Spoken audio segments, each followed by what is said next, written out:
अस्सलाम वालेकुम क्लास। अच्छा, आज हमारा टॉपिक है न्यूरोट्रांसमीटर्स के बारे में। ये टॉपिक मैंने पहले भी डिस्कस किया था, लेकिन आप लोग की एक क्विक रिव्यू के लिए I am discussing it again कि व्हाट इज़ न्यूरोट्रांसमीटर्स। ठीक है, इसमें बेसिक पॉइंट्स आप लोग अपने जहन में रखना। फर्स्ट ऑफ ऑल, न्यूरोट्रांसमीटर की डेफिनेशन जो आई होप कि सबको पता होगी कि it is an endogenous chemical messenger. ठीक है, जो कि ट्रांसमिट करता है signals from one neuron to another till the target cells required. अच्छा, अब इंडोजीनियस केमिकल्स क्या है? इंडोजीनियस केमिकल्स वो हैं जो हमारी बॉडी के अंदर खुद से ही प्रोड्यूस होते हैं, जो नॉर्मली हमारी बॉडी के अंदर मौजूद हैं। इसके लिए हमें कोई सप्लीमेंट्स या एक्स्ट्रा बाहर से कोई चीज़ नहीं लेनी पड़ती। अच्छा अच्छा, रिमेम्बरिंग दिस के हर न्यूरोट्रांसमीटर्स के स्पेसिफिक न्यूरो रिसेप्टर्स भी मौजूद हैं हमारी बॉडी के अंदर। ठीक है, हर न्यूरोट्रांसमीटर्स के स्पेसिफिक रिसेप्टर्स हो गए। अब वो कौन से न्यूरोट्रांसमीटर्स हैं, कौन कौन से स्पेसिफिक रिसेप्टर्स हैं, ये हम चेकआउट करते हैं।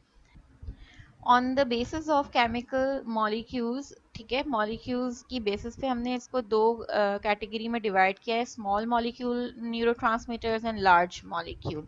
स्मॉल मॉलिक्यूल्स में हमारे पास कैटेकोलामीन्स, मोनोअमाइंस जिसके अंदर एसिटाइलकोलिन, सेरोटोनिन, हिस्टामीन है, catecholamines, dopamine, norepinephrine, epinephrine, and amino acids जिसमें ग्लूटामेट, गैबा एंड ग्लाइसिन मौजूद हैं। ठीक है, इसमें अभी हम इनहिबिटरी और एक्साइटेटरी के चक्कर में नहीं पड़ रहे, हम सिंपल देख रहे हैं कि स्मॉल मॉलिक्यूल्स कौन कौन से हैं और लार्ज मॉलिक्यूल्स। स्मॉल मॉलिक्यूल्स को हमने इसमें से रखा है कि इनकी जो केमिकल स्ट्रक्चर है ये बहुत ही अच्छा, और ये जो सिक्रीट आउट होते हैं ये भी बहुत ही माइन्यूट क्वांटिटी में सिक्रीट आउट होते हैं थ्रू द न्यूरॉन्स। ठीक है, लार्ज मॉलिक्यूल्स में हमारे पास कुछ पेप्टाइड्स हैं, न्यूरोपेप्टाइड्स जिसमें substance P, enkephalin, vasopressin and others.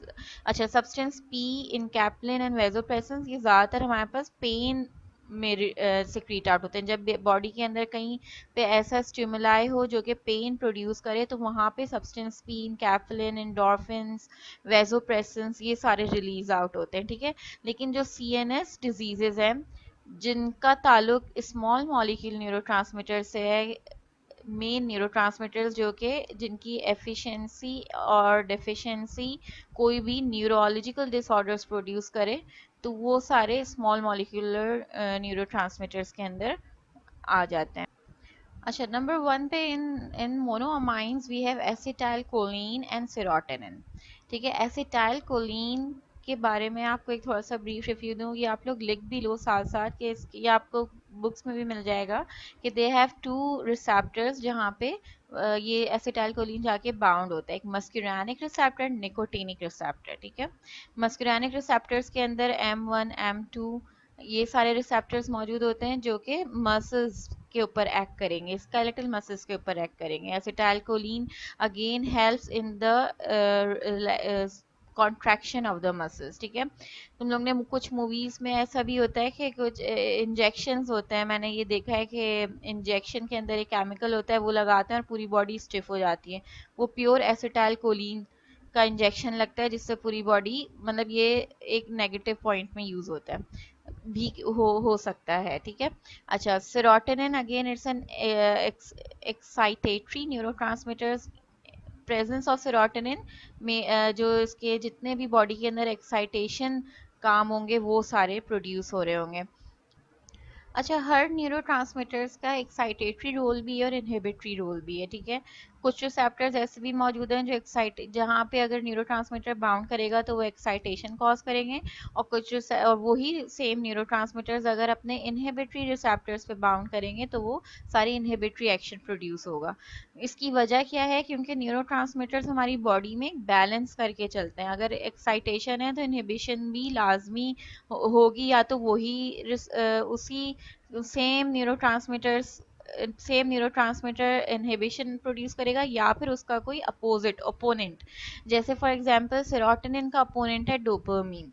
ठीक है। अगर या नॉर एपिनेफ्रिन का अपोनेंट है एपिनेफ्रिन, नॉर एपिनेफ्रिन सिक्रीट हुआ तो थोड़ी देर बाद एपिनेफ्रिन भी सिक्रीट हो जाएगा ताकि बॉडी के अंदर बैलेंस हो।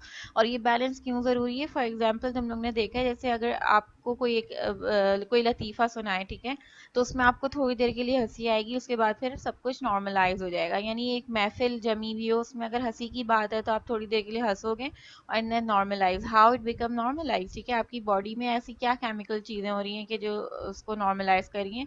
Again inhibitory action and then excitation action, कि बॉडी में कोई मैसेज आता है कि बस अब हंसना नहीं है, अब चुप हो जाना है, ठीक है, वरना फिर वो डिजीजेस में क्रिएट हो जाता है, सीएनएस डिसऑर्डर्स में आ जाता है, जिसमें बंदे को खुद भी इमोशनल बैलेंस नहीं होता, बिहेवियरल चेंजेस आ रही होती हैं।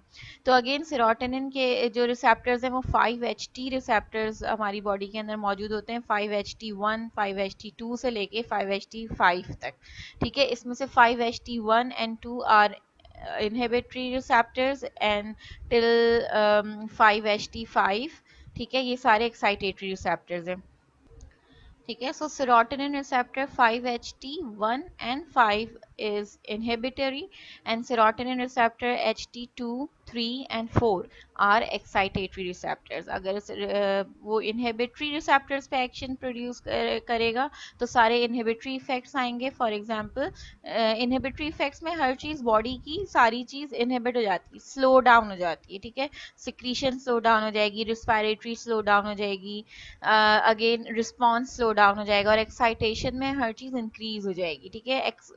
Increase movement of the gut lining, ठीक है, increase secretion of the mucus, ये सारी एक्साइटेशन में हो जाएगी, increase secretion of the brain neuronal receptors, picking power जो इसमें एक्साइटेशन में ज़्यादा हो जाएगी, मोटिवेशन, ठीक है, ये कॉज करता है। अच्छा, इसके अलावा कैटेकोलामीन्स, डोपामीन, डोपामीन के रिसेप्टर्स जो मौजूद हैं वो D1 D2, ठीक है, डोपामीन रिसेप्टर्स, डोपा रिसेप्टर्स उसे कहते हैं। नॉर एपिनेफ्रिन, एपिनेफ्रिन के जो रिसेप्टर्स हैं वो अल्फा 1 अल्फा 2 बीटा 1 बीटा 2, ठीक है। ये दोनों नॉर एपिनेफ्रिन एपिनेफ्रिन जिन अल्फा एंड बीटा रिसेप्टर्स पे एक्ट करेंगे तो वहाँ पे आपके sympatholytic and sympathomimetic effects produce होना शुरू होंगे, जिसमें fight and fear response and rest and digest response, ठीक है। अच्छा, एंड देन अमाइनो एसिड्स में कुछ glutamate and glycine, glutamate is an again excitatory neuroreceptors and glycine again is an excitatory neuroreceptors. अच्छा, glutamate and glycine they have NMDA receptors, और GABA के लिए हमारे पास GABA A receptor and GABA B receptor मौजूद हैं। अच्छा, GABA neurotransmitter is the main neurotransmitter which have only inhibitory reactions, ठीक है। यानी डोमिनेंट जो इफेक्ट है गैबा का वो ब्रेन के अंदर इनहिबिटरी एक्शन का रोल डोमिनेंट है, ठीक है। ठीक है, तो मेनली गैबा इनहिबिशन कैसे कि कोई भी न्यूरोट्रांसमीटर रिलीज आउट हो रहा है, चाहे वो इनहिबिट एक्साइटेटरी न्यूरोट्रांसमीटर स्पेशली हो, तो गैबा आखिर में आके एक डोमिनेंसी की तरह आके रिलीज होता है कि stop firing of the other neurotransmitters, ठीक है, तो वहाँ पे इनहिबिशन शुरू हो जाती है। इसीलिए स्लीप पैटर्न के अंदर हमारे पास गैबा का होना बहुत ज़रूरी होता है। अगर ये गैबा मौजूद नहीं होगा तो आपकी स्लीप पैटर्न डिस्टर्ब रहेंगे। अच्छा, अब हम देखते हैं कि हर न्यूरोट्रांसमीटर का फंक्शन क्या है, क्योंकि तुम लोगों को इस तरह से अगर मेन इसका मैकेनिज्म ऑफ एक्शन याद होगा तो यू कैन ईजिली डिपिक्ट कि इसकी डेफिशिएंसी की वजह से क्या क्या चीज़ें जो है वो डिस्टर्ब होंगी, ठीक है। फॉर एग्जांपल डोपामीन, इसका मेन पर्पस क्या है बॉडी के अंदर? ये डोपामीन आपको आपकी बॉडी के अंदर हेल्प करता है फ्यू पॉइंट्स लाइक मूवमेंट, ठीक है, it helps you in the movement. Dopamine कम हो गया तो इसका मतलब आपको मूवमेंट होने में प्रॉब्लम हो सकती है। इसके जहन में रखना, जैसे पार्किंसन का मेन न्यूरोट्रांसमीटर जो डेफिशिएंट होता है वो दैट इज डोपामीन, और डोपामीन के जितने पार्किंसन के जितने भी सिम्टम्स आते हैं वो सारे रिलेट होते हैं, जो डोपामीन का मेन फंक्शन है वो ही नहीं होगा तो फिर वो आपके पार्किंसोनिज्म सिंड्रोम कॉज करेगा, ठीक है। एंड अच्छा, और ये ज़रूरी भी नहीं है कि अगर डोपामीन ये सारे सिम्टम्स शो हो रहे हैं तो उसको पार्किंसन हो सकता है कि इनमें से कुछ जो इसका पर्पस है वो प्रोड्यूस ना हो रहा हो, ठीक है। जैसे अभी हम इसको लेटर ऑन डिस्कस करते हैं मजीद। मेमोरी, ठीक है, जैसे फॉर एग्जांपल डिमेंशिया, पार्किंसन के अंदर भी हो सकता है कि पेशेंट मेमोरी लॉस होने लगे, डिमेंशिया, अल्जाइमर हो गया। अच्छा, देन प्लेजरेबल रिवॉर्ड, ये आपको फील करता है कि हाँ yes I am being appreciated, ये भी तो एक फीलिंग है ना कि अगर आपको कोई अप्रिशिएट करे, हाउ यू गेट मोटिवेटेड, आप मोटिवेट कैसे होते हो, ठीक है, कोई आपको एक काउंसलिंग करता है तो आपको एक अच्छा अच्छा फील होता है कि हाँ यार बस अब मैं कल से पढ़ना शुरू कर दूंगा, बल्कि आज से ही पढ़ना शुरू कर दूंगा, इस तरह से चीजें होती हैं। तो ये भी जब आप इस तरह की काउंसलिंग हो रही होती है तो ये आपको डोपामीन रिलीज करके you it gives you the feeling of reward कि हाँ यार I have being motivated and I have being appreciated.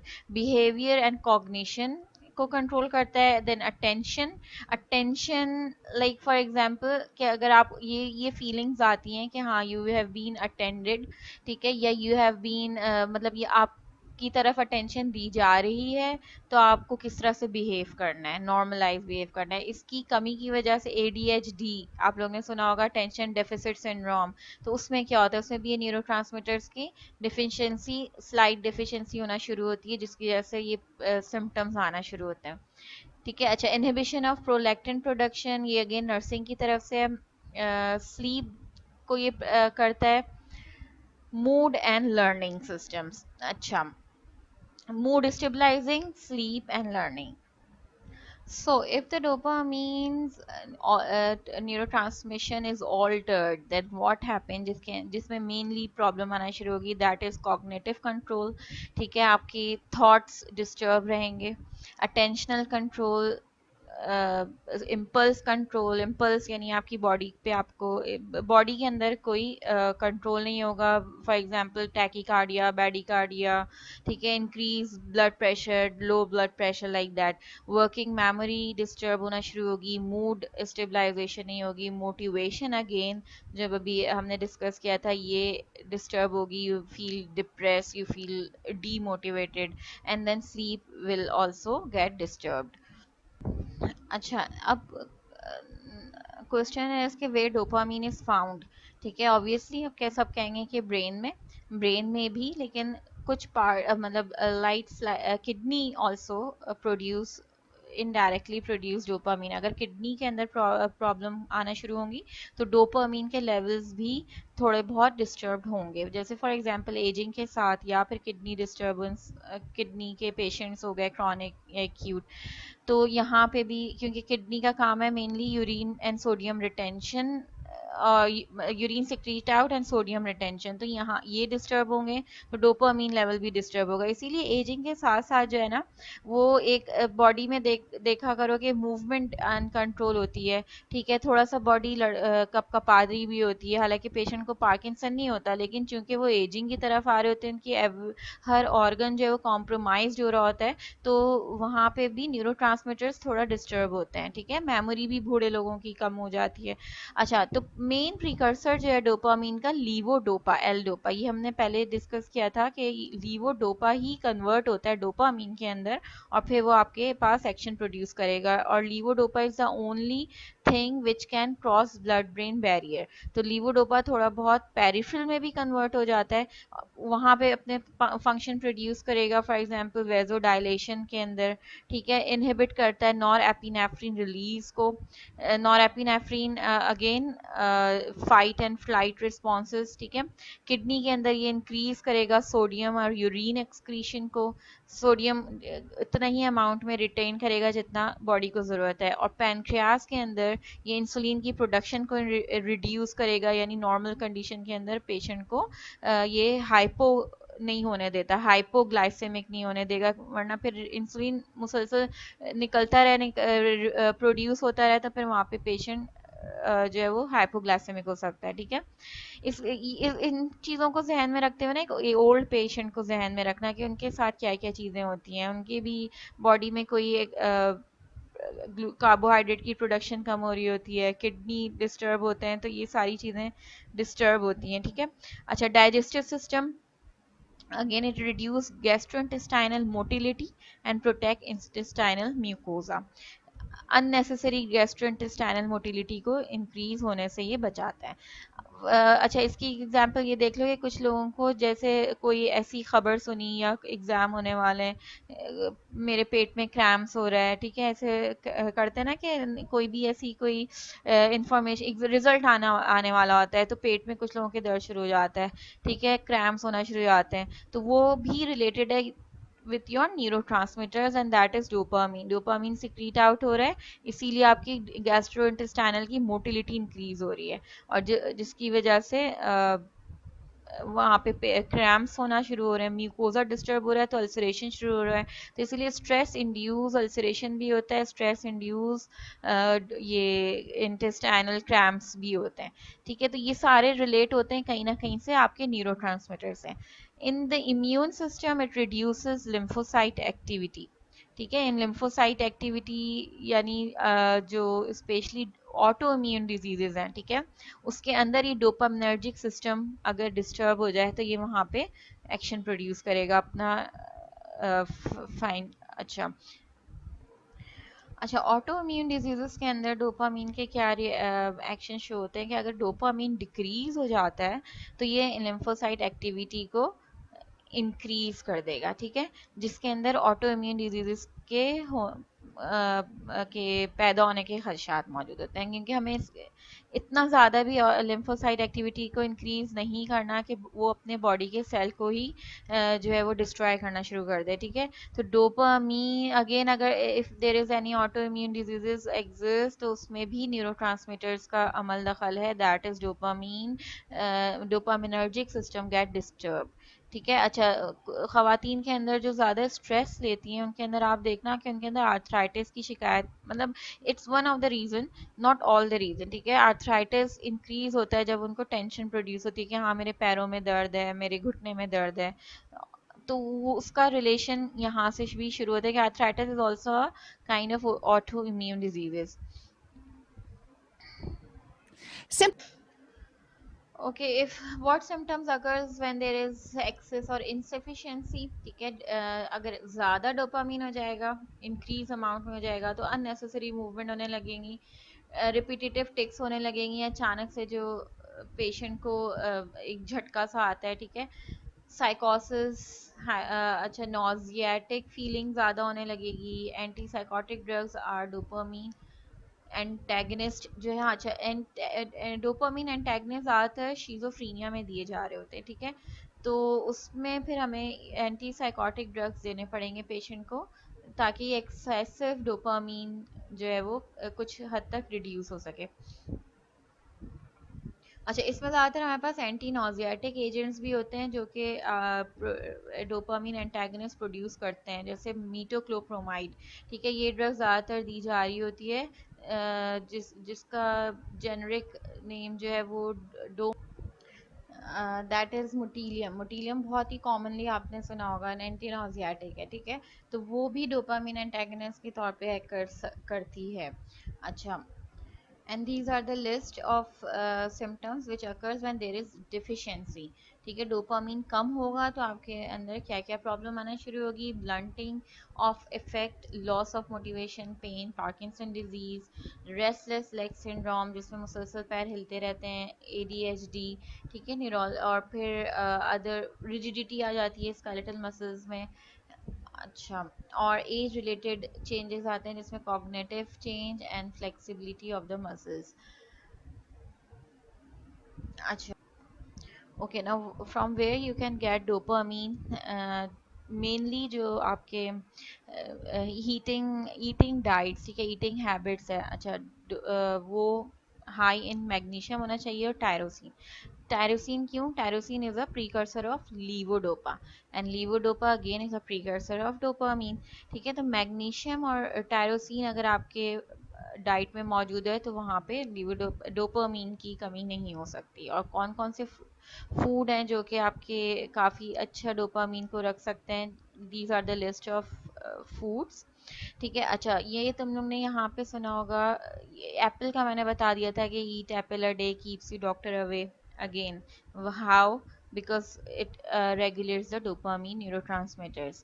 Bananas जो है उसके अंदर सेरोटोनिन लेवल काफ़ी अच्छा मौजूद होता है, जिसकी वजह से ये एक हैप्पी फ्रूट है, ये आपको हैप्पी फील कराता है, ठीक है, due to the increase amount of serotonin in it.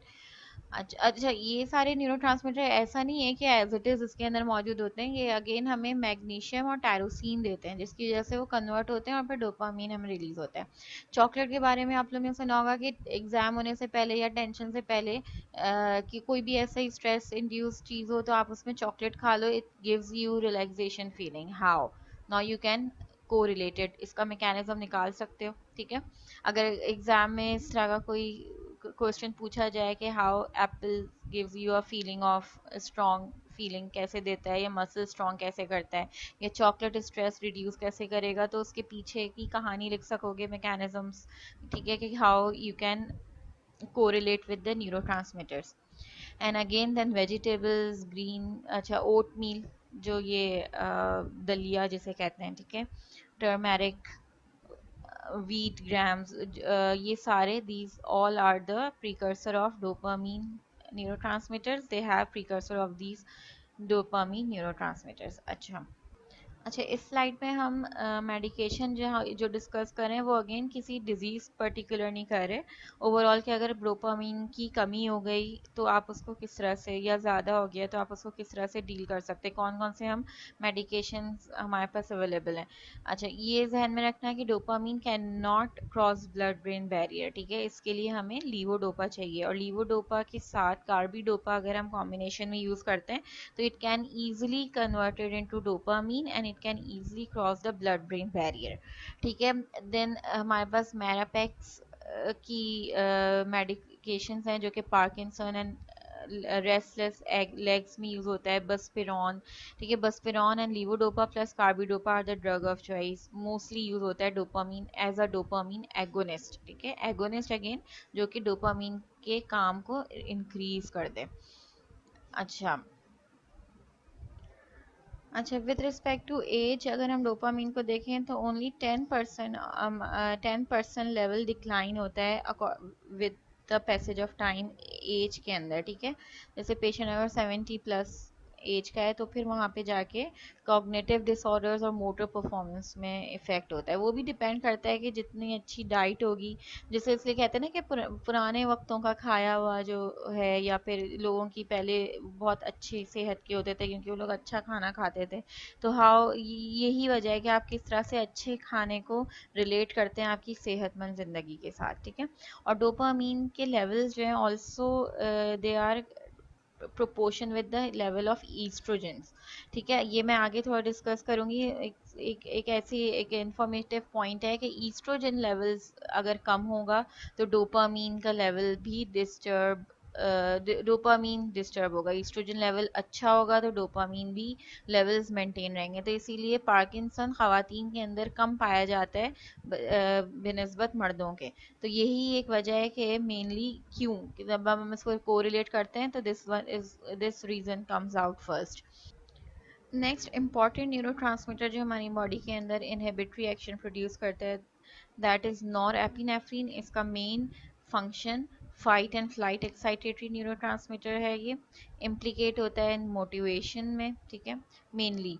और इसके जो सिम्टम्स, अगर इसकी इनसफिशिएंसी हो जाएगी, कम हो जाएगा न्यूरोट्रांसमीटर्स, तो इसके सारे सिम्टम्स वो होंगे जो अगेंस्ट हैं फ्लाइट एंड फ्राइट रिस्पॉन्स के, ठीक है, जैसे फॉर एग्जांपल सिवियर स्ट्रेस, अच्छा, और स्ट्रेस हार्मोन को रिलीज करेगा, देन इंक्रीज इंसोम्निया, नींदें उड़ जाएंगी, एंग्जाइटी प्रोड्यूस होने लगेगी, डिप्रेशन, इरिटेबिलिटी, इमोशनल इनस्टेबिलिटी होने लगेगी, और फिर इस तरह की जितने भी इसके मेन फंक्शन है, ठीक है, वो डिस्टर्ब हो जाएगा। तो इसका मतलब कि ये ओवरऑल नोरएपिनेफ्रिन स्ट्रेस को होने से बचाता है, इमोशनल स्टेबलाइज करता है, इंसोम्निया नहीं होने देता, ठीक है, जिसकी इसी वजह से, इसकी इनसफिशिएंसी की वजह से ये सारे सिम्टम होना शुरू हो रहे हैं। And what if its excretion becomes excess, ठीक है, अगर नॉरएपिनेफ्रिन ज़्यादा हो गया तो एडीएचडी, अटेंशन डेफिसिट सिंड्रोम्स, या कंसंट्रेशन में प्रॉब्लम होना शुरू होगी, डिप्रेशन हो जाएगा पेशेंट को, anxiety and poor sleep. Then again, nutrition के through how you control the norepinephrine secretion. Tyrosine rich foods लेने होंगे हमें, जिसमें बनानास हैं, चॉकलेट, एप्पल, ओट मील्स, ठीक है, चिकन, वाइट मीट। तो banana due to the presence of serotonin, serotonin होगा तो अगेन ये जितने भी स्ट्रेस इफेक्ट है नॉरएपिनेफ्रिन के, डोपामिन के, उन सबको ओवरकम कर लेगा। And a day night nap, daytime nap can also double your levels of norepinephrine। ठीक है, ये डबल करेगा जिसकी वजह से स्ट्रेस नहीं होगा। इसीलिए जो तुम लोग ने टर्म सुना होगा कैलूला, क्यों ज़रूरी है, ठीक है, ये सारी चीज़ें जो हमें बहुत पहले बताई गई, ये सारी आपके मेंटल हेल्थ के लिए बहुत इंपॉर्टेंट है। Next and third neurotransmitter which is very important, that is glutamate. ठीक है, ये एक अमाइनो एसिड जो कि high rich protein, high protein food के अंदर मौजूद होता है। ग्लूटामेट एक्सक्लूसिवली एक्साइटेटरी न्यूरोट्रांसमीटर है और इसका एगोनिस्ट कौन है, गैबा। ठीक है, जहाँ ग्लूटामेट सिक्रीट हुआ तो उसके साथ ही गैबा भी सिक्रीट होना शुरू होगा, just like a seesaw पे, जैसे मैंने लेक्चर में आप लोग को बताया था। ठीक है, जब हमारी क्लास में हुआ करती थी लेक्चर्स, तो वहाँ पे के these hormones are on the seesaw, जैसे ही ग्लूटामेट रिलीज हुआ था गैबा भी रिलीज होगा। ठीक है, अच्छा, और ये लर्निंग को और मेमोरी को फैसिलिटेट करता है। Mainly these glutamate receptor associated with anxiety, panic attacks, ठीक है, impulsivity, OCD, obsessive compulsive disorders and depression. ठीक है, एक्सेसिव ग्लूटामेट, और एक्सेसिव ग्लूटामेट एंड जो है वो एपिलेप्सी भी कॉज करता है। अच्छा, अच्छा, अवेलेबिलिटी डिक्लाइंस होती है ग्लूटामेट की विद एज। ठीक है, effect by serotonin availability. Serotonin जो है वो एक्चुअली आपका इस तरह का, एक यूं समझ लो कि बहुत ही समझदार सा हार्मोन है, एक्साइटेटरी हार्मोन, बहुत ही अच्छा, यानी मिच्योर हार्मोन है, जो कि सारे बाकी एक्साइटेटरी न्यूरोट्रांसमीटर्स को कंट्रोल करके रखता है। ठीक है, अगर सेरोटोनिन की कमी हो जाएगी तो आपके बाकी एक्साइटेटरी न्यूरोट्रांसमीटर्स भी डिस्टर्ब होंगे और फिर वो एपिलेप्सी कॉज करना शुरू करेंगे, या मूड स्विंग्स आना शुरू होंगी। ठीक है, तो सेरोटोनिन, इसीलिए हम जितने भी जो एंजाइटी, डिप्रेशन के पेशेंट हैं, एंजाइटी के पेशेंट हैं, ठीक है, उनको हम SSRIs देते हैं। तुम लोग ने नाम शायद कभी सुन, जैसे इस तरह से सुना हो कि सेरोटोनिन रीअपटेक इनहिबिटर्स। जितने भी तुम लोग ने डिप्रेशन के केसेस सुने हैं कि इसने सुसाइड कर लिया, उसने सुसाइड कर लिया, मतलब इस तरह के जो केसेस होते हैं वो अक्सर सेरोटोनिन रीअपटेक इनहिबिटर्स वाली ड्रग ले रहे होते हैं। और इसमें ये क्या है कि नाम से ही पता चल रहा है कि सेरोटोनिन की रीअपटेक को, ठीक है, वेसिकल्स के अंदर जब एक दफ़ा न्यूरॉन सिक्रीट हो गया ना, तो अब सेरोटोनिन वहाँ पे होना, मौजूद होना चाहिए। अगर नहीं होगा तो फिर बाकी सारे न्यूरोट्रांसमीटर्स भी डिस्टर्ब होना शुरू होंगे। तो ये SSRIs they inhibit the reuptake of serotonin inside the neuronal vesicles. ठीक है, तो ये मौजूद रहने देता है कि नहीं, सेरोटोनिन आप वहीं पे रहो ताकि बाकी न्यूरोट्रांसमीटर्स को कंट्रोल कर सको और एक पेशेंट के अंदर एक स्टेबलाइजेशन कॉज करो। तो इसी वजह से डिप्रेशन के अंदर मेनली हम सेरोटोनिन रीअपटेक इनहिबिटर्स दे रहे होते हैं। ठीक है, और अगर इस ड्रग की बस एक ख़ास बात ये है साइड इफ़ेक्ट्स में जो कि आता है, कि अगर सेरोटोनिन रीअपटेक को एकदम से छोड़ दिया जाए या इसकी डोज जो है वो एडजस्ट ना की जाए, तो इसका जो मेन वो आता है side effect, that is suicidal attempts. ठीक है, तो जितने भी इस तरह के केसेस होते हैं हमारे पास कि किसी पेशेंट ने सुसाइड कर लिया, तो उसमें हम देखते हैं कि वो एंटी डिप्रेसेंट ले रहा था, तो वो कौन सी एंटी डिप्रेसेंट्स पे था। तो और इसका मैकेनिज्म इस तरह से है, शायद मैंने पहले भी डिस्कस किया हो, कि सेरोटोनिन रीअपटेक इनहिबिटर्स ले लेके पेशेंट के अंदर डिप्लीशन हो जाती है। डिप्लीशन मतलब कमी हो जाती है सेरोटोनिन की इनसाइड द न्यूरोनल वेसिकल, जिसकी वजह से वो मॉलिक्यूल डिस्टर्ब हो जाता है, डिप्लीशन हो गई, कम हो गया। तो अब जब एकदम से SSRIs छोड़ देते हैं और फिर एक गशिंग होती है सेरोटोनिन की इनसाइड द न्यूरोनल वेसिकल्स, तो वो मैच नहीं कर पाती, क्योंकि अंदर न्यूरोनल वेसिकल्स के अंदर जब डिप्लीशन होना शुरू हो जाती है सेरोटोनिन की, तो वो मॉलिक्यूल्स ऐसे बनाते हैं जो कि पेशेंट को बार बार मतलब स्टेबलाइज करते हैं। और जैसे ही सेरोटोनिन आ गया और उसने कहा कि अरे तुम मेरी जगह पे कैसे आ गए, ये मेरी जगह थी, तो वहाँ पे वो एक जंग शुरू हो जाती है दैट पर्टिकुलर मॉलिक्यूल और फिर वो सेरोटोनिन की। मैं उस मॉलिक्यूल का नाम भूल रही हूँ, आई लेट यू नो। ठीक है, तो फिर वो जो डिप्लीशन की वजह से कॉज हो रहा है, ठीक है, और फिर वहाँ पे पेशेंट जो है वो सुसाइडल अटेम्प्ट करता है। This is the main mechanism के वाई एसएसआरआईज वाले पेशेंट जो हैं वो सुसाइडल अटेम्प्ट करते हैं। अच्छा, apart of that then again another neurotransmitter is GABA, ठीक है, जिसका मेन मैकेनिज्म ऑफ एक्शन है एंटी एग्जाइटी, यानी एंग्जाइटी को नहीं होने देता आपके अंदर, एक फ्रेश फीलिंग प्रोड्यूस करता है। एंटी कन्वल्सेंट, ठीक है, again this made from glutamate, glutamate secrete हुआ तो गैबा भी सिक्रीट होना शुरू होगा और फिर ये अपना इनहिबिटरी न्यूरोट्रांसमीटर्स का फंक्शन प्रोड्यूस करेगा। अच्छा, oppose it does the opposite, ठीक है, अपोजिट करना होता है इसको, and tells the adjoining cells not to fire. जैसे मैंने पहले बताया था कि मेनली इसका इनहिबिटरी एक्शन डोमिनेंट है over the brain, and it gives the order to other neurotransmitter to stop firing these other neurotransmitter which gets you disturbed, ठीक है।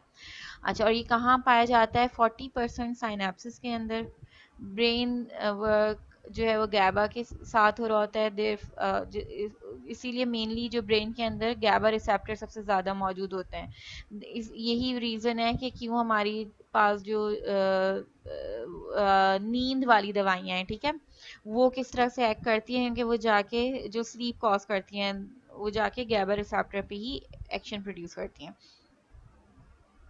सिम्टम्स की बात करें, सिम्टम्स ऑफ इनएफिशिएंसी यानी decrease amount of GABA cause anxiety, depression, difficulty concentrating, insomnia and seizures disorders, ठीक है। वही बात कि नींद के लिए हमारे पास गैबा होना ज़रूरी है, ये सारी चीज़ें नहीं होंगी। नींद अगर आपकी डिस्टर्ब होएगी, गैबा डिस्टर्ब हो गया, तो आप थकन भी फील करोगे, ठीक है, फिर थकन के साथ साथ आप लो डाउन फील करोगे, डिप्रेशन, कंसंट्रेट नहीं कर सकोगे, नींदें उड़ जाएंगी और फिर सीजर डिसऑर्डर्स इस तरह से आने शुरू हो जाते हैं। गैबा की एक्सेसिव होगा तो अगेन एक्सेसिव स्लीप, ठीक है, ब्रीदिंग प्रॉपर शैलो ब्रीदिंग यानी तेज तेज सांस चलना, ठीक है, डिक्रीज ब्लड प्रेशर डाउन होना शुरू होगा, memory problem, dizziness, blood vision, Slur speech and weakness.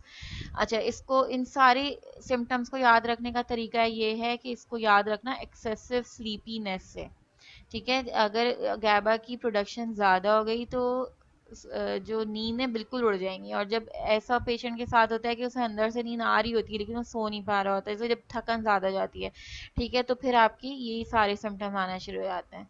चक्कर आ रहे हैं, मुझे कहीं सही से नज़र नहीं आ रहा, नहीं यार मुझे बहुत नींद आ रही है, इसलिए फिर अंदर से आप जब सो रहे होते हैं आपकी स्पीच डिस्टर्ब होना शुरू होती है, ठीक है।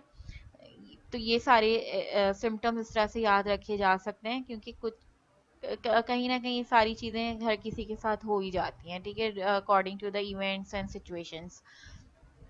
सो the main nutritional building blocks यानी जो आप जिससे गैबा इफेक्ट होता है, that is vitamin B 8 inositol, ठीक है, जो हमें इन सारे wheat germ, brown rice, vegetables, nuts and bean से आपको आइनोसिटॉल इजीली मिल सकता है।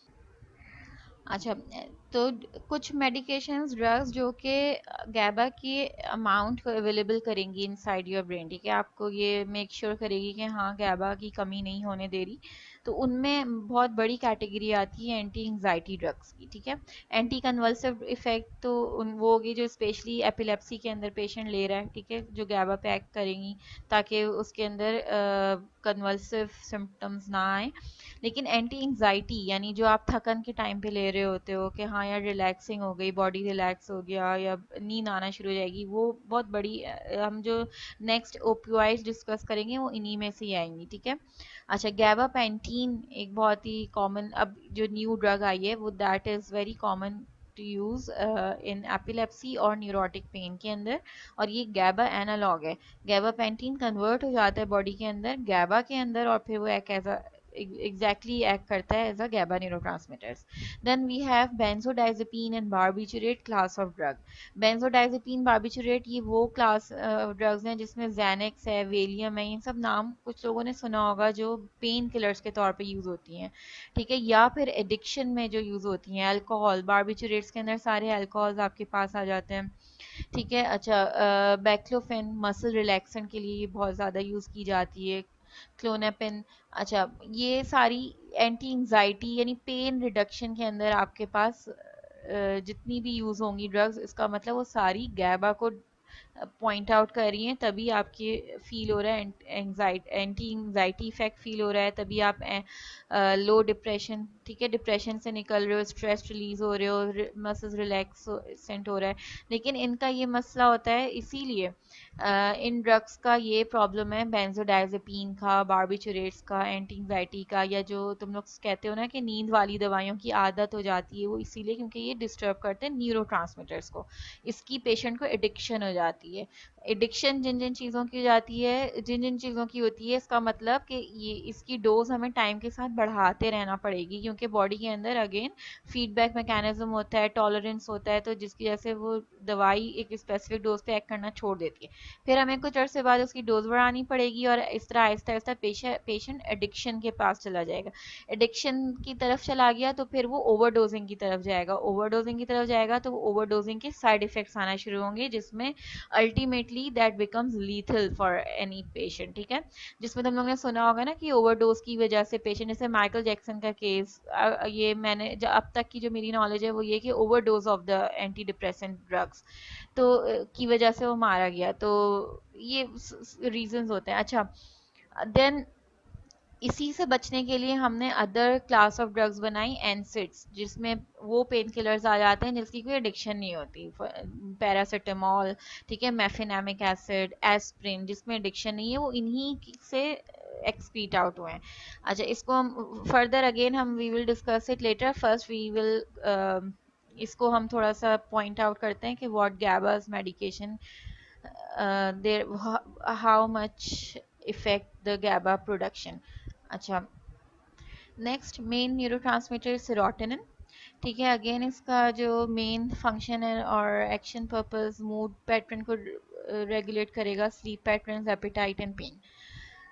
अच्छा, सेरोटोनिन के हवाले से वी हैव डिस्कस, मैंने पहले बताया कि इसके कौन कौन से रिसेप्टर्स मौजूद होते हैं. 1 and 5 are excitatory neuro receptors and 2 3 4 are inhibitory neuroreceptors, ठीक है, जो रिसेप्टर्स मौजूद होते हैं 5HT.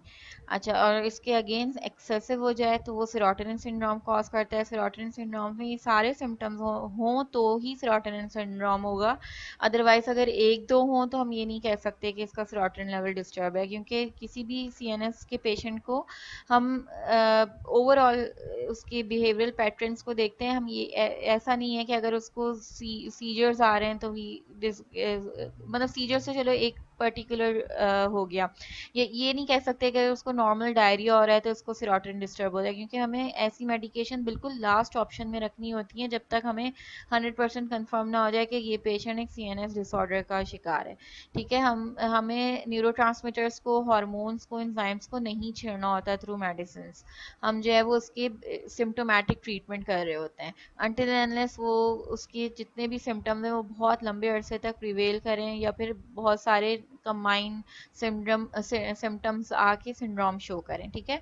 तो ये these are the excessive serotonin के सिम्टम्स, जिसमें शिवरिंग, डायरिया, मसल रिजिडिटी, ठीक है, fever, seizures, heart beat irregularity, agitation and high blood pressure. और अगर आप लोग गौर करें तो ये सारे सिम्टम्स एक्साइटेशन वाले हैं, यानी अगर पेशेंट बहुत ज़्यादा खुशी में हो, ठीक है, हैप्पी, एक्सेसिव, तो ये सारी चीज़ें हो रही होती हैं, या फिर एक्सेसिव डाउन रेगुलेशन हो जाए सेरोटोनिन का, तो फिर ये भी एन मुमकिन है कि पेशेंट के अंदर हो. तो ये सारी डिपेंड करती है इंडिविजुअल के अंदर, हर इंडिविजुअल डिफरेंट है कि उसके अंदर पहले से हार्मोनल लेवल किस हद तक बैलेंस्ड है, इन सब पे भी डिपेंड करता है. तो that is why this is very a complex situation कि आप न्यूरोट्रांसमीटर्स को हैंडल आउट करो. Again, insufficiency cause depression, anxiety, pain sensitivity, poor sleep, difficulty concentrating and carb craving का कॉन्स्टिपेशन। कार्ब क्रेविंग कार्बोहाइड्रेट का ज़्यादा इस्तेमाल करने का, जिनको मीठा खाने का शौक जैसे कह लो, शौक एक अलग है, लेकिन कार्बोहाइड्रेट्स की क्रेविंग होना शुरू हो जाती है। अगेन हमने पहले डिस्कस जैसे किया था कि ये पैनक्रियाज के अंदर कि कौन सा न्यूरोट्रांसमीटर है जो कि उसकी प्रोडक्शन, इंसुलिन की प्रोडक्शन को हेल्प आउट करता है। वो डिस्टर्ब हुआ, उसने इंसुलिन की प्रोडक्शन रोक दी, तो अगेन सेरोटोनिन अपने इंक्रीज हो गया और वो अपना इफेक्ट शो करेगा कार्बोहाइड्रेट की क्रेविंग का, जिसकी वजह से पेशेंट को अगेन जो है वो अच्छा, कार्बो एक्सेसिव कार्बोहाइड्रेट की इनटेक की वजह से कॉन्स्टिपेशन भी हो जाता है, क्योंकि इसके मॉलिक्यूल्स आपके जीआई मोटिलिटी को डिस्टर्ब करते हैं। सेरोटोनिन भी जीआई मोटिलिटी को एक तरह से डिस्टर्ब करता है, जिसकी वजह से आपकी बॉडी के अंदर पेशेंट सफर्स थ्रू कॉन्स्टिपेशन। अच्छा, इस स्लाइड में ये पॉइंट याद रखने के लिए है कि व्हाट के how you increase serotonin. Mainly L tryptophan is the precursor of serotonin, ठीक है। Tyrosine is the precursor of dopamine. ये सारे जो प्रीकर्सर हैं सब न्यूरोट्रांसमीटर्स के, जिनके हैं जिनके नहीं हैं, ये सब आपको मेनली याद होने चाहिए, ठीक है। तो इसमें ये याद रखना कि what is the precursor of serotonin. अच्छा, जो ड्रग सेरोटोनिन की प्रोडक्शन को हेल्प आउट करेगी इंक्रीज करने में, दैट मेनली एसएसआरआईज, एंटी डिप्रेसेंट्स, ठीक है। इसीलिए ये एंटी डिप्रेशन के अंदर ये दी जा रही होती है, क्योंकि ये रीअपटेक इनहिबिटर्स है। हमें सेरोटोनिन को बॉडी के अंदर रखना है, तभी मूड एलिवेट होगा। It is a happy neurotransmitter. अच्छा, देन जो बात याद रखने की है ये है ट्रेडजोडोन। ये भी again serotonin agonist and reuptake inhibitor है। अच्छा, ये सेरोटोनिन की प्रोडक्शन को एगोनाइज करेगा और इसकी रीअपटेक को इनहिबिट करेगा। ट्राइसाइक्लिक एंटी डिप्रेसेंट्स, ये भी एक क्लास ऑफ ड्रग है। ये सारी ड्रग्स डिप्रेशन के अंदर दी जाएंगी पेशेंट को, ठीक है। जो कि ट्राइसाइक्लिक भी अगेन ये सेरोटोनिन की रीअपटेक को रोकेगा, जिसकी वजह से सेरोटोनिन की प्रोडक्शन साइनेप्स के अंदर ज़्यादा बढ़ेगी और फिर patient can feel relax. Serotonin nor epinephrine reuptake inhibitors, यानी हम एसएनआरआईज दे दें, नॉर एपिनेफ्रिन को भी होने दें साइनेप्स के अंदर, सेरोटोनिन को भी मौजूद रखें, ठीक है।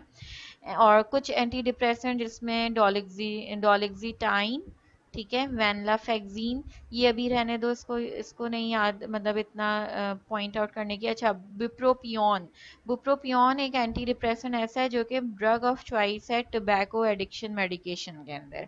ये क्वेश्चन मैंने एक एमसीक्यूज में देखा था कि what is which drug is use for smoking cessation, ठीक है। स्मोकिंग को रोकना हो तो आप कौन सी ड्रग दोगे, ड्रग ऑफ चॉइस क्या है, बुप्रोपियोन। ये भी एंटी एंजाइटी की तौर पे एक्ट करता है, एंटी डिप्रेशन के अंदर इफेक्टिव है, क्योंकि अगेन डिप्रेशन होता है तभी पेशेंट जो है वो स्मोकिंग की तरफ जाता है, तो वहाँ पे हमारे पास ये वाली ड्रग काम आती है। Nor epinephrine dopamine reuptake inhibitors, specially जो सिर्फ नॉर एपिनेफ्रिन की रीअपटेक को रोके, क्योंकि नॉर एपिनेफ्रिन भी gives you a feeling of happiness, ठीक है, rest and digest, and serotonin also gives you a feeling of happiness। तो इन न्यूरोट्रांसमीटर्स को हमें रखना होगा बॉडी में, तभी हम डिप्रेशन से बच सकेंगे। अच्छा, इस स्लाइड में जो बात याद रखने की है कि यहाँ से हम नेक्स्ट टॉपिक की तरफ जाएंगे कि other drugs which are also use to raise the serotonin level, that include illicit drug. Illicit drug से ही हम ओपियोइड्स की तरफ जाएंगे और फिर वहाँ से ड्रग एडिक्शन की, वो तुम लोग ड्रग अब्यूज़ में पढ़ोगे कि which increase lysergic acid drug, LSD, ecstasy produce जो करती हैं ड्रग्स, वो कोकेन, एम्फेटामीन्स, ठीक है। कुछ हर्बल सप्लीमेंट्स लेते हैं लोग ताकि वो एक अच्छा फील करें। ओवर द काउंटर ड्रग्स में डेक्स्ट्रोमेथोर्फिन यूज़ होती है। देन एंटी नोजियाटिक ड्रग्स हैं, ओडेंसिट्रॉन, ये भी सेरोटोनिन लेवल को इंक्रीज करेगी। मीटोक्लोप्रोमाइड, ठीक है, मीटोक्लोप्रोमाइड ये 5-HT रिसेप्टर्स पे एक्ट करते हैं ये सारे, इसका मतलब है these all react on 5-HT receptors and ultimately minutely, ठीक है, बहुत ही थोड़ा बहुत सेरोटोनिन के लेवल्स को भी सॉर्ट आउट करते हैं, तभी हमारे पास एक अच्छी फीलिंग आती है, ठीक है। अच्छा, ये एक इंटरेस्टिंग फैक्ट है अबाउट सेरोटोनिन कि ये एज रिलेट कैसे करता है। हम जो कहते हैं ना कि टाइम के साथ, एजिंग के साथ मेच्योरिटी आ जाती है। ठीक है, आप बिला वजह इतना खुश नज़र नहीं आते, जैसे बच्चे बहुत हर बात पे खुश होते हैं, उनके अंदर मे बी सेरोटोनिन लेवल बहुत अच्छा इंक्रीज होता हो। ठीक है, वजह ये होती, वजह सेरोटोनिन इंक्रीज नहीं होता, वजह ये होती है कि ईस्ट्रोजन एंड टेस्टोस्टेरोन के लेवल्स कम होते हैं। ठीक है, estrogen estrogen and testosterone levels go, when they goes down, serotonin level also gets down. That's how you get mature enough. ठीक है, आपको पता होता है कि आपको कितना, किस बात पे खुश होना है, किस बात पे खुश नहीं होना, रिएक्ट कैसे करना है एक behaviour. Then again interesting fact कि melatonin doesn't decline as we age unless serotonin declines significantly. Age, melatonin again convert होता है मेलानिन में, मेलानिन इंक्रीज होगा तो कलर डार्कनेस की तरफ आता है। ठीक है, डिक्रीज होगा तो कम की तरफ आता है। सेरोटोनिन लेवल्स, खुश कहते हैं ना, खुश रहो, खुश रहने, खुश खुश रहो। डिप्रेसिव पेशेंट क्यों आपको इतना टेंशन वाला, रंग भी कम हो गया है तुम्हारा, खुश नहीं रहते हो। हम जो सीएनएस के पेशेंट को इसीलिए हम ना फिजिकली बहुत ज़्यादा सिम्टम्स उसके चेक कर रहे होते हैं, शक्ल से ही पहचानना होता है कि बंदा खुश है नहीं है, कैसे लोग पहचान लेते हैं। दिस इज़ बिकॉज कि सेरोटोनिन लेवल अच्छा होता है, आप खुश खुश रहते हैं तो आपके चेहरे पे भी वो खुशी नुमाया होती है। ठीक है, तो ये एक इंटरेस्टिंग फैक्ट था, ताकि तुम लोग बस एक इंटरेस्ट लो कि how this neurotransmitters act in your body. Okay, now last neurotransmitter is acetylcholine. ठीक है, एक्सेसिव हो जाना इसका depression, nightmares, mental fatigue, anxiety. Acetylcholine एक ऐसा न्यूरोट्रांसमीटर जो कि नॉर्मली हमारी बॉडी में ज़रूरी है। ठीक है, मस्कुरानिक रिसेप्टर्स और निकोटीनिक रिसेप्टर्स पे ये एक्ट करता है, जहाँ पे ज़्यादातर इनहिबिटरी एक्शन प्रोड्यूस होते हैं। तो अगर पेशेंट एंजाइटी फील करेगा तो मतलब थकन होगी तो उसमें भी एसिटाइलकोलिन रिलीज होगा, बॉडी में कहीं पेन हो रहा है, एकिंग हो रही है, फिटीग हो गई है और इसीलिए नींद पूरी नहीं होती तो नाइटमेयर्स भी आते हैं, तो उसका रिलेशन भी एसिटाइलकोलिन से है। डिप्रेशन, अगेन ओवरऑल ये सारी चीज़ें होंगी तो डिप्रेशन कॉज करेगा जिसमें सारे सिम्टम्स मौजूद होंगे। इसका इन्वर्स रिलेशनशिप है सेरोटोनिन के साथ। सेरोटोनिन कम होगा, एसिटाइलकोलिन ज़्यादा हो जाएगा, एसिटाइल सेरोटोनिन ज़्यादा होगा, एसिटाइलकोलिन कम हो जाएगा। तो इसीलिए serotonin makes you feel happy, that's why we give an anti depression. ये सारी इसको इस तरह से लिंक करके याद रखना कि which drugs gives you, which drugs you give in depression, depressive patient. ठीक है, अच्छा, again, insufficiency of acetylcholine cause you Alzheimer, dementia, Parkinson, एक impaired cognitive, ठीक है, attention disturb होगी। तो मेनली क्यों, क्योंकि ये बेसल और फोर ब्रेन कॉम्प्लेक्स पे एक्ट करता है, हिपोकैम्पस पे एक्ट करता है, तो that's why everything is disturb related to your memory and learning capability. और ये पार्किंसन और अल्जाइमर पे किस तरह, क्योंकि एसिटाइलकोलिन का मेन फंक्शन आपके मस्कुरानिक रिसेप्टर्स, रिलैक्सेंट एंड कॉन्ट्रैक्शन, ये न्यूरॉन्स के ऊपर जब एक्ट करेगा तो वहाँ पे इसकी सिक्रीशन और रिलैक्सेशन टू अदर न्यूरॉन्स की सिक्रीशन को डिस्टर्ब कर सकता है। ठीक है, तो मेनली पार्किंसन के अंदर डोपामीन के साथ साथ एसिटाइलकोलिन की भी प्रोडक्शन डिस्टर्ब हो रही होती है। दैट्स व्हाई जो इतने भी सिम्टम्स हैं पार्किंसन के सिम्टम्स जहन में रखते हुए, वो सारे सिम्टम्स एसिटाइलकोलिन की डिफिशिएंसी की वजह से प्रोड्यूस होते हैं।